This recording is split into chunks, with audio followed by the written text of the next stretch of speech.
The air in Trauma Bay 1 was a toxic cocktail of antiseptic, fear, and copper. It was the smell of any Tuesday night at Beacon General Hospital.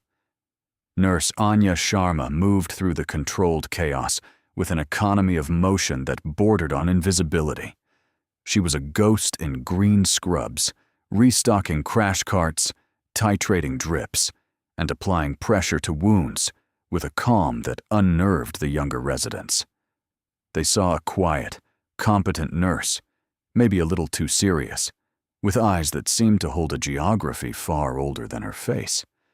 They didn't see the surgeon. That part of her was buried deep, packed away in the same mental footlocker as the dust of Kandahar and the ghosts of men she could still name.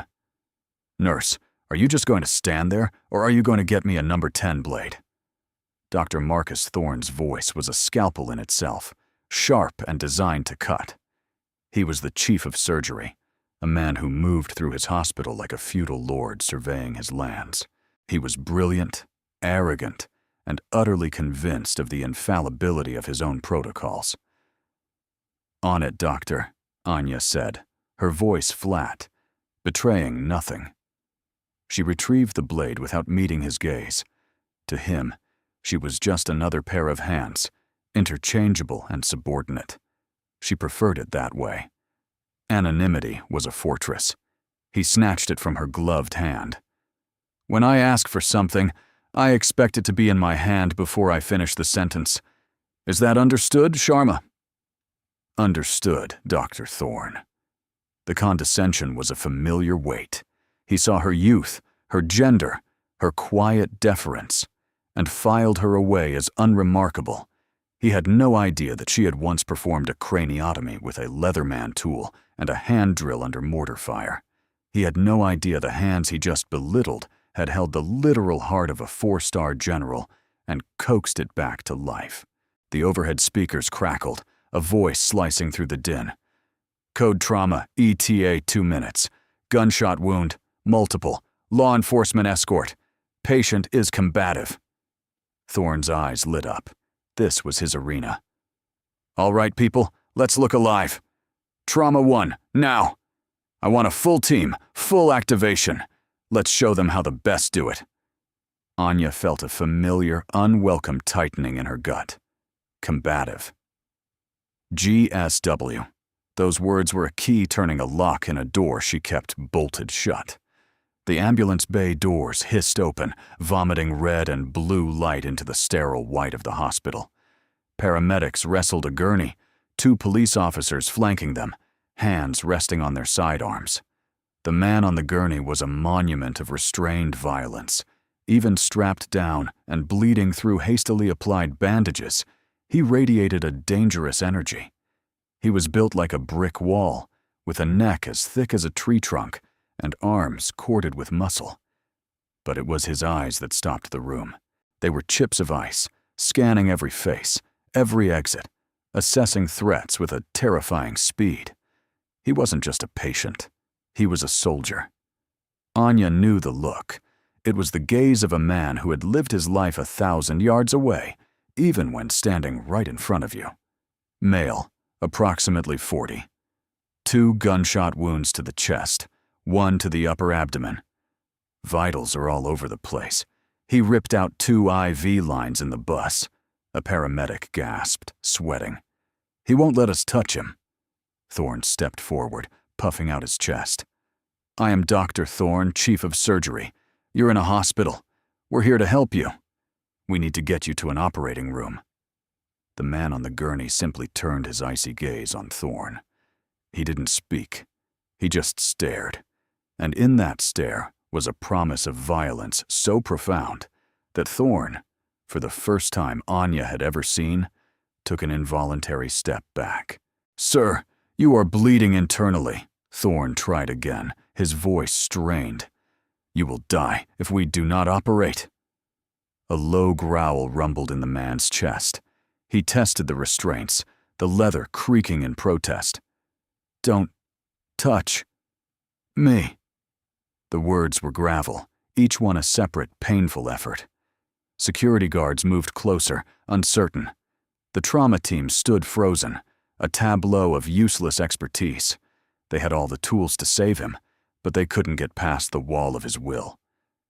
The cardiac monitor beeped a frantic, desperate rhythm, a stark contrast to the man's chilling calm. His blood pressure was plummeting. Time was running out. Anya watched from the back of the room. She saw the entry points of the wounds. She saw the tracheal deviation, the distended neck veins. She knew what was happening inside his chest. Cardiac tamponade, a pericardium filling with blood, squeezing the life from his heart with every beat. He had minutes, maybe less. And then she saw his face, really saw it. Past the pain and the grime, a scar above his left eyebrow, shaped like a tiny lightning bolt. Firebase kestrel. The memory hit her like a physical blow, a wave of heat and dust, and the smell of cordite. Sergeant Major Elias Vance. Force recon. He'd been carried in on a makeshift stretcher, his chest a ruin of shrapnel and bone. She had worked on him for 7 hours straight in a tent, while the world outside exploded. He didn't recognize her. Not like this. Not in clean scrubs, her hair tied back neatly, a name badge that read, Sharma, RN. Thorne was getting desperate. Sedate him. Give me 10 of Versed and 100 of fentanyl. No needles, Vance snarled, his eyes locking on the nurse approaching with a syringe. He strained again, and one of the leather cuffs snapped. Panic rippled through the room. Everyone back, a security guard yelled, drawing his taser. This was it. The moment she had been running from for 3 years. The nexus where her carefully constructed new life collided with the brutal reality of her old one. She could stay hidden. She could let Thorne handle it, let Vance die because of his own stubborn pride. Or she could step into the fire. What would you have done in Dr. Richardson's position? Share your thoughts in the comments. Her real name was Anya Richardson. Captain, United States Army Medical Corps. She made her choice. She pushed through the ring of petrified staff.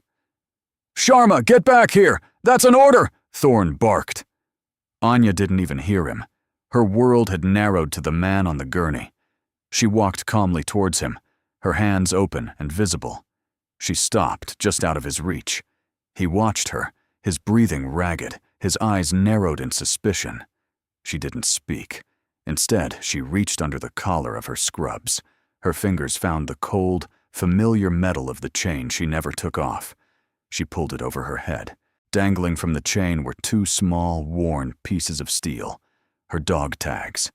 The room fell utterly silent. The only sound was the frantic, failing beep of the monitor. Thorne stared, his mouth agape. What in God's name are you doing? Anya ignored him.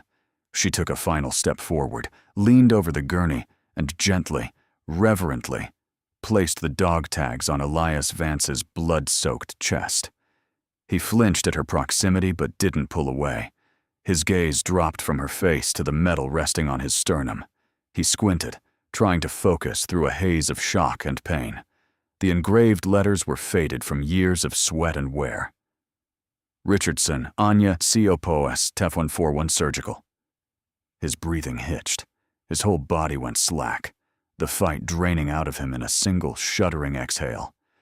He looked back up at her, and the ice in his eyes melted, replaced by a dawning, impossible recognition. His voice was a whisper, a broken prayer. Doc? He searched her face, truly seeing her for the first time.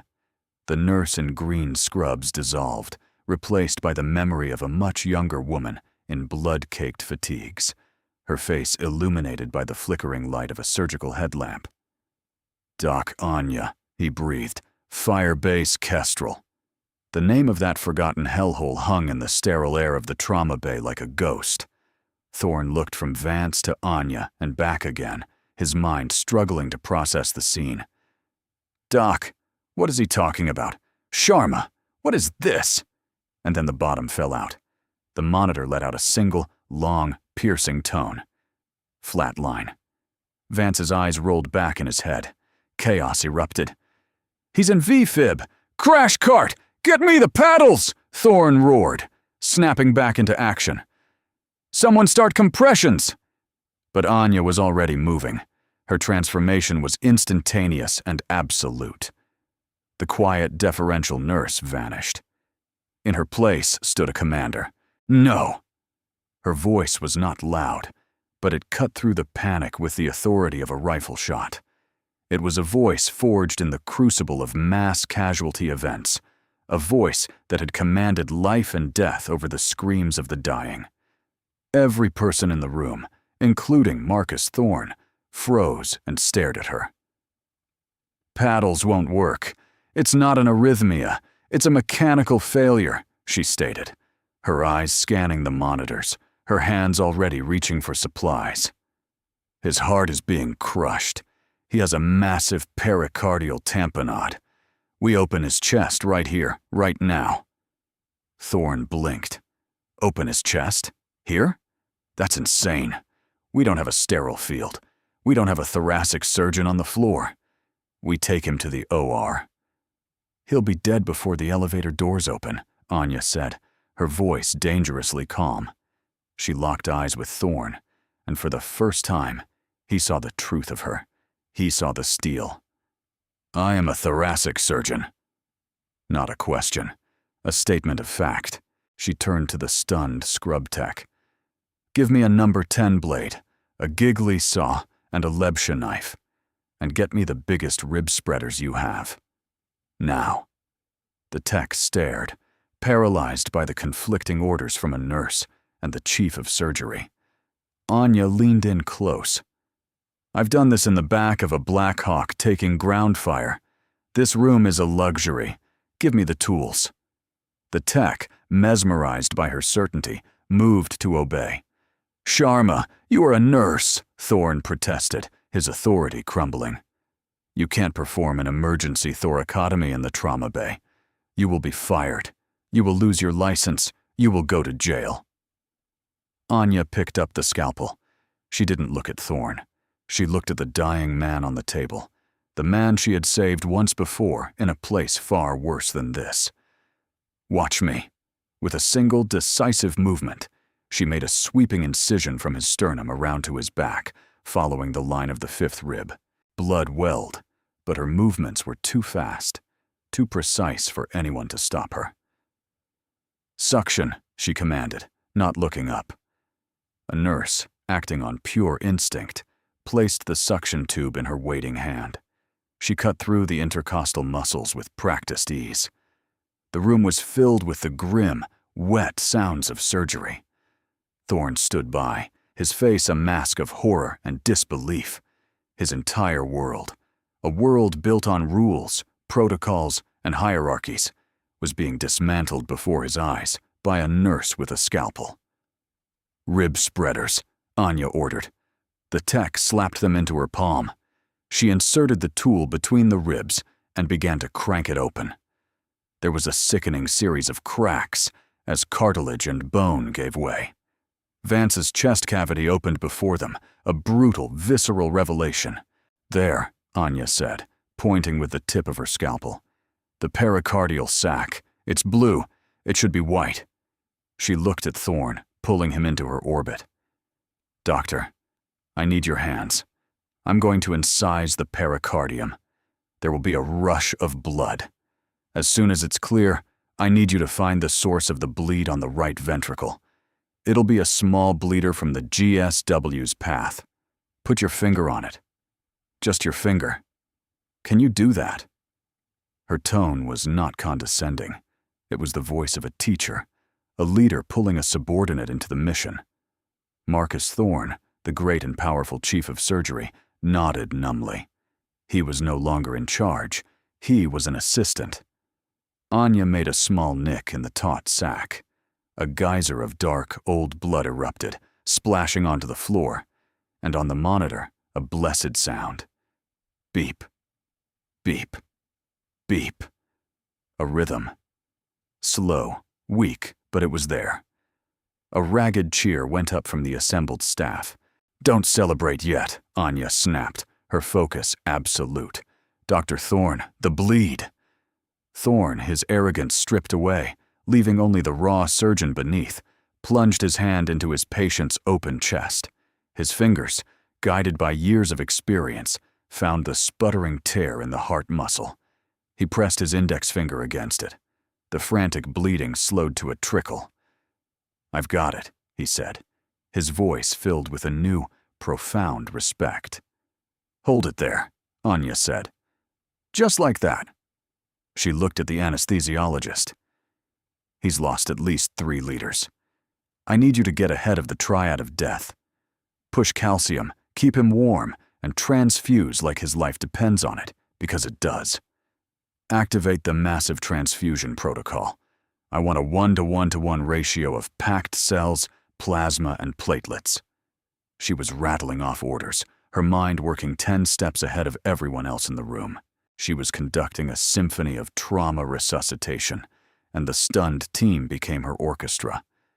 They moved with a purpose they hadn't possessed moments before, united by her calm, unwavering command. She worked quickly, placing sutures to repair the damage. Her stitches were small, neat, and impossibly fast. She moved with the grace of a master craftsman, her hand seemingly independent of the surrounding pressure. Within 10 minutes, the heart was repaired, the bleeding was stopped, and the chest was being prepped for closure. Sergeant Major Elias Vance, a man who had been clinically dead on a gurney, was stable. Anya stepped back from the table, stripping off her bloody gloves. She looked at the team. Her team. "Get him to the OR. I want a full washout and a formal closure. Page Dr. Thorne when you're ready for him." She had just handed the patient back to him, an act of professional grace he did not deserve. The team, with a new sense of reverence, wheeled the gurney out of the bay. Anya and Thorne were left alone in the blood-spattered room. The discarded packaging, the bloody drapes, the silent watching equipment. Thorne stared at his hands, which were covered in another man's blood. He looked at Anya, this quiet nurse, who had just shattered every perception he had of her, of his hospital, of medicine itself. He opened his mouth, then closed it. He swallowed hard. He started, his voice cracking. "I've never seen anything like that. The speed, the precision. In 30 years of surgery, I've never seen that." He finally met her eyes. "You saved his life. I would have let him die.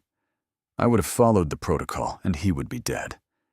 It was a confession, an apology, a surrender. "Who are you?" he asked again. But this time it wasn't a demand. It was a plea. Anya leaned against a counter, the adrenaline finally beginning to ebb, leaving a deep, bone-aching weariness in its wake. The fortress of her anonymity was a smoking ruin. "My name is Anya Richardson," she said softly. "I was a captain in the Army Medical Corps, chief surgeon for a forward surgical team attached to Joint Special Operations Command." Thorne's eyes widened. JSOC, the tip of the spear, the elite of the elite. It was like finding out the janitor was a former astronaut. "A JSOC surgeon is working as a nurse in my ER." He shook his head, the pieces not fitting. "Why? Why would you leave that? A surgeon with your skills. You could write your own ticket anywhere in the world." Anya's gaze drifted to the blood on the floor. "Because in that world," she said, her voice hollow, "you can't save everyone." The silence stretched. It was a silence filled with unspoken questions. Later, after Vance was out of a successful second surgery and resting in the ICU, Thorne found her in the deserted hospital chapel. She was sitting in a back pew, staring at a stained glass window, but seeing something else entirely. He sat down a respectful distance away. "He's stable. He's going to make it. Thanks to you." Anya gave a slight nod, her eyes still distant. "You have to tell me," Thorne said gently. "What was Firebase Kestrel?" I could feel the old dust in my throat, the phantom weight of my body armor. For 3 years, I hadn't said that name aloud. Kestrel, a place that didn't officially exist, a nightmare etched into a forgotten corner of Afghanistan. It was a temporary outpost, she began, the words tasting like ash. We were a small surgical team, pushed far forward to support a series of operations in the valley. It was supposed to be a quiet sector. She paused, gathering the fragments of the memory. It wasn't quiet. One afternoon, a patrol was hit by a massive daisy-chained IED. It was an ambush. They weren't just targeted. They were funneled into a kill zone. At the same time, the nearby village was attacked. It was a coordinated, brutal assault. Her voice became flat, clinical. It was the only way she could talk about it. The casualties started coming in. A flood. We had 4 beds in our tent. We had 30 critical patients on the ground within an hour. American soldiers, Afghan National Army, civilians, women, children. Everyone was bleeding. Thorne listened, his own experiences in a pristine, well-supplied urban hospital seeming like a childish fantasy in comparison. Vance was one of the first. His chest was shredded. He was leading the patrol. I worked on him on the floor because all the tables were full. We ran out of O-neg blood in the first 90 minutes. We started doing walking blood bank transfusions, soldier to soldier, right there in the tent. Her hands clenched in her lap. We called for CASIVAC, a quick reaction force, air support, anything. The radios were silent. It was like we were in a bubble. No one was coming. I remembered the feeling. The utter, soul-crushing abandonment. We were on our own. That's when I had to. Make the choices, she whispered, the clinical facade finally cracking. Triage, the black tags. I had to walk past dying soldiers, American boys, and put a black marker on their foreheads because I didn't have the resources or the time to save them. I had to choose who had a chance and who was already gone. I pronounced men dead who might have lived if we'd just had one more unit of blood, one more surgeon. Tears welled in her eyes, hot and bitter. I played God with a Sharpie marker, Marcus.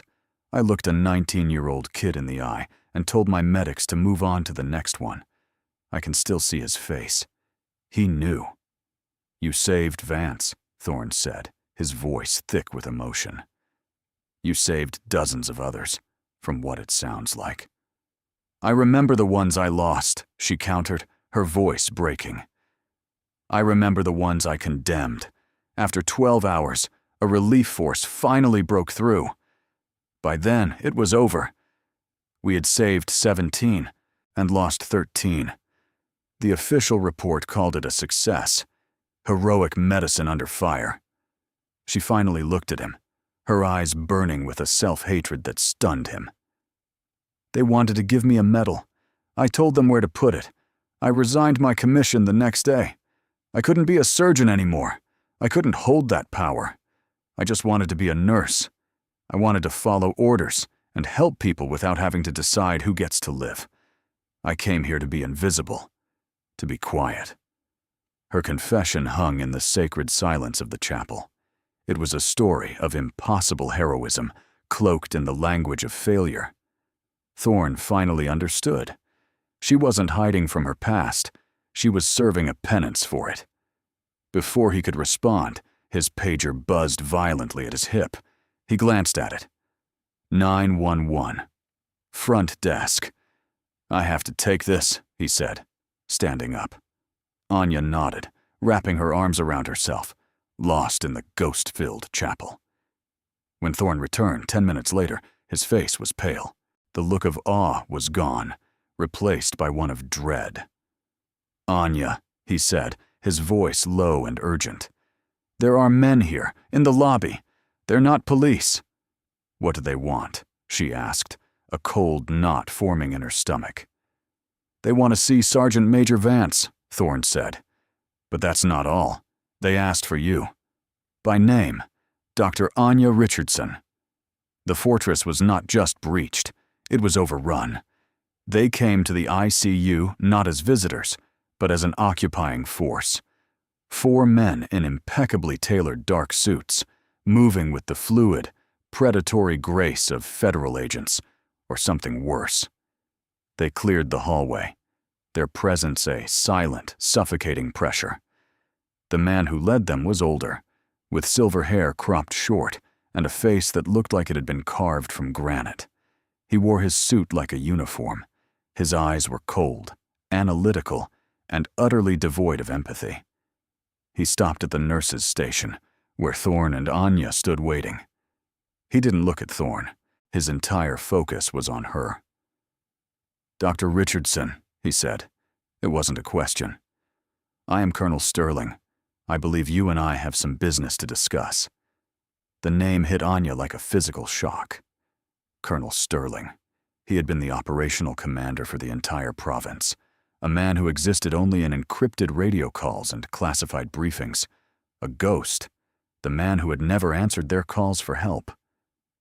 "I have nothing to say to you," Anya said, her voice trembling slightly. "I think you do," Sterling replied smoothly. "You see, your fingerprints were flagged when you clocked in for your shift this morning, but we dismissed it as a clerical error. After all, Captain Anya Richardson was listed as killed in action 3 years ago, a tragic loss during the Kestrel incident. Imagine our surprise when your prints showed up again tonight, on the surgical logs for one Sergeant Major Elias Vance, a man who also, coincidentally, was supposed to have bled out in that forgotten firebase." Thorne stepped forward. "This is a hospital. Our patient is in critical condition. You have no authority here." Sterling gave Thorne a dismissive glance, as if swatting a fly. "Dr. Thorne, your authority ends where national security begins, and you are currently standing in the middle of a national security incident. So I suggest you return to your duties." He turned back to Anya. "We have a problem, you and I. You two are loose ends, ghosts who decided to come back and haunt the living." "We're not ghosts," Anya shot back, her fear being burned away by a sudden, righteous anger. "We're survivors of your incompetence.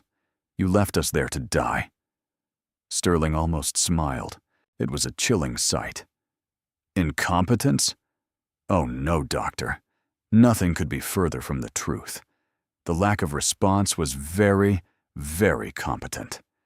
And very deliberate." The floor seemed to drop out from under Anya's feet. "What are you talking about?"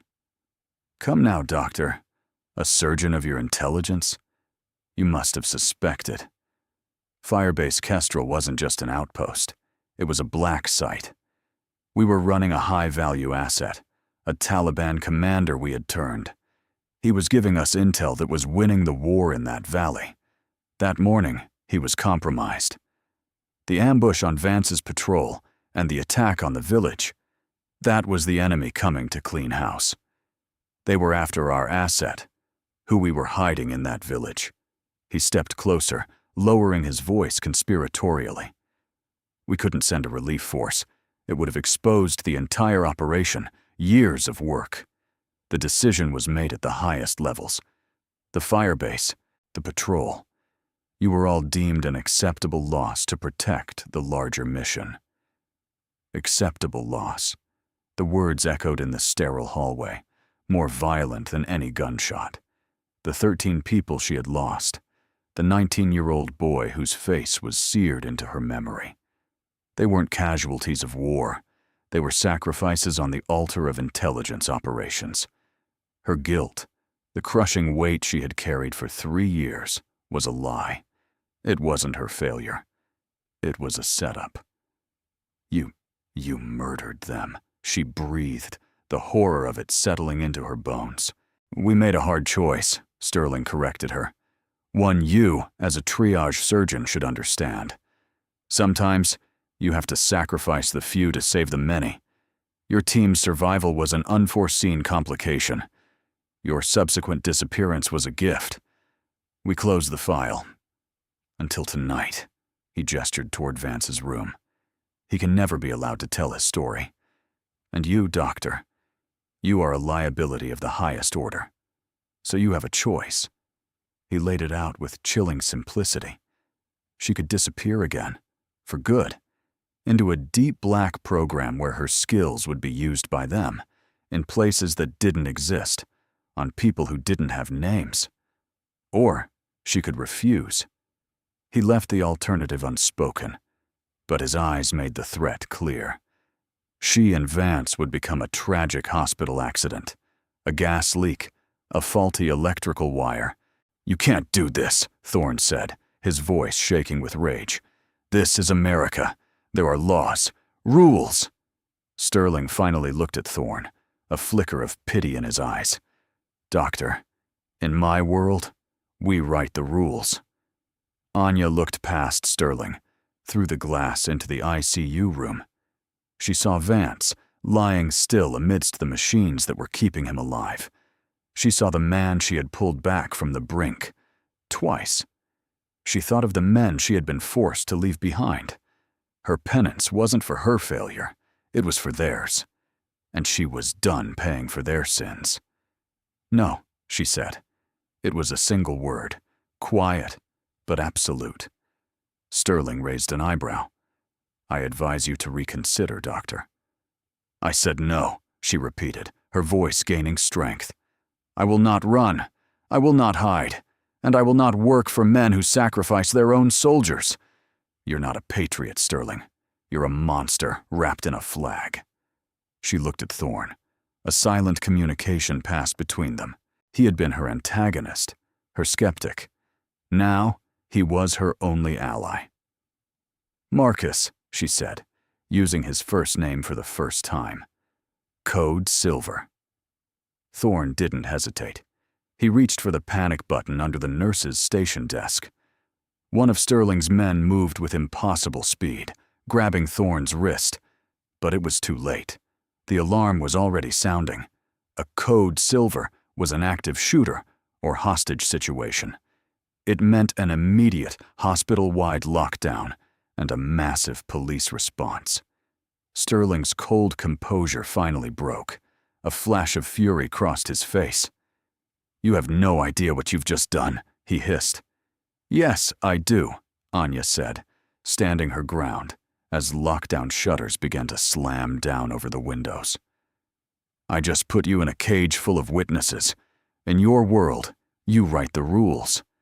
But this is my world. And in my world, we save people. We don't sacrifice them." The hallway lights began to flash. The distant sound of sirens grew closer. Sterling and his men were trapped, caught between the ghost they had come to bury and the rigid, unforgiving protocols of the civilian world they so despised. The standoff was a new kind of war, not of bullets and bombs, but of jurisdiction and procedure.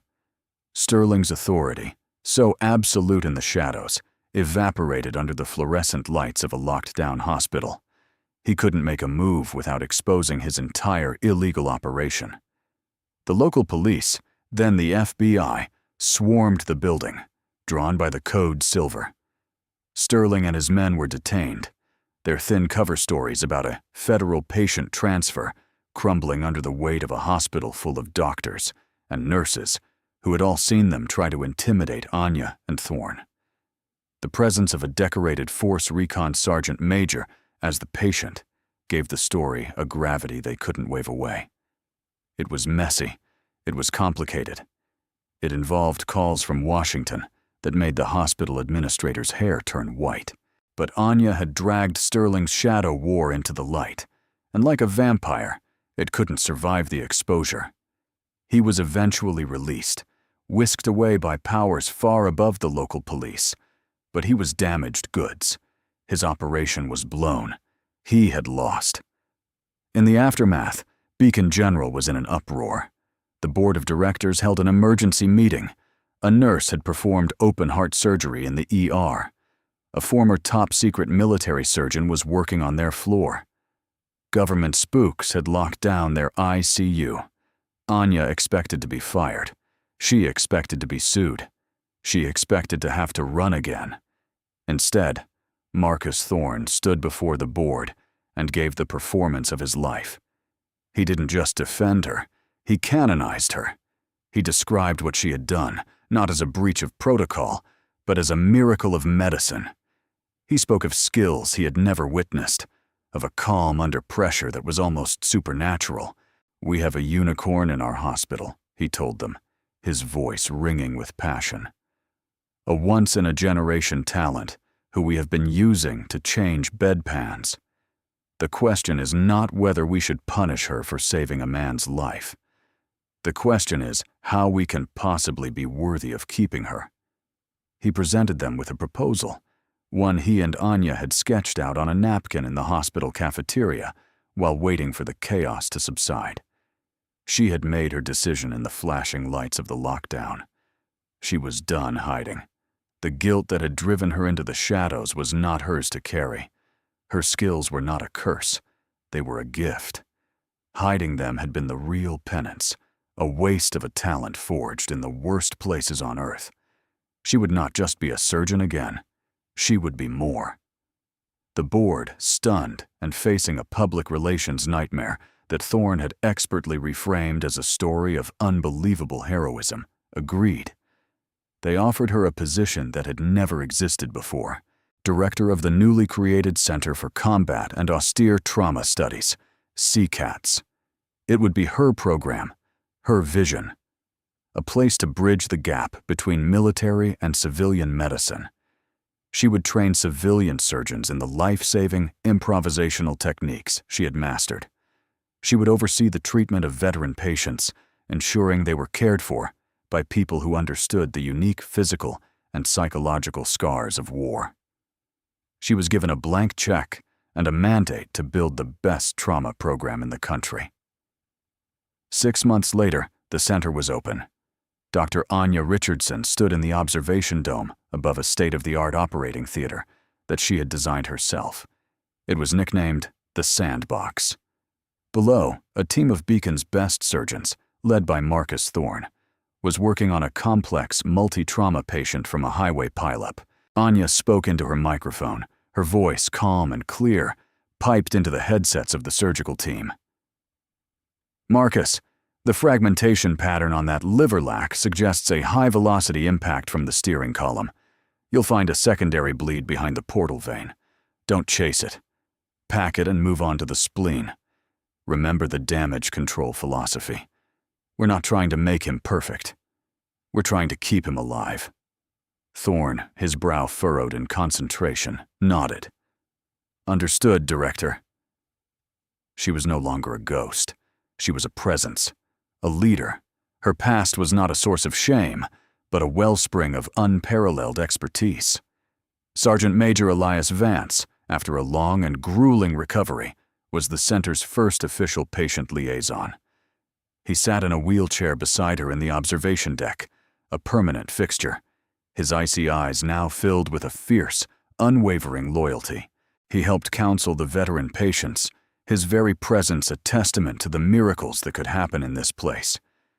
She looked down at the controlled, life-saving dance in the OR below, a world away from the bloody, dusty floor of the tent at Kestrel.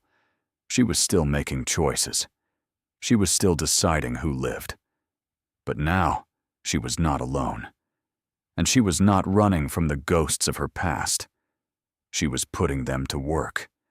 I used to think the ghosts of Kestrel would haunt me forever. Now, they guide me. Every life saved here is a promise, kept to the ones I couldn't save there. It's not redemption, it's a purpose. And it's a purpose I will never hide from again.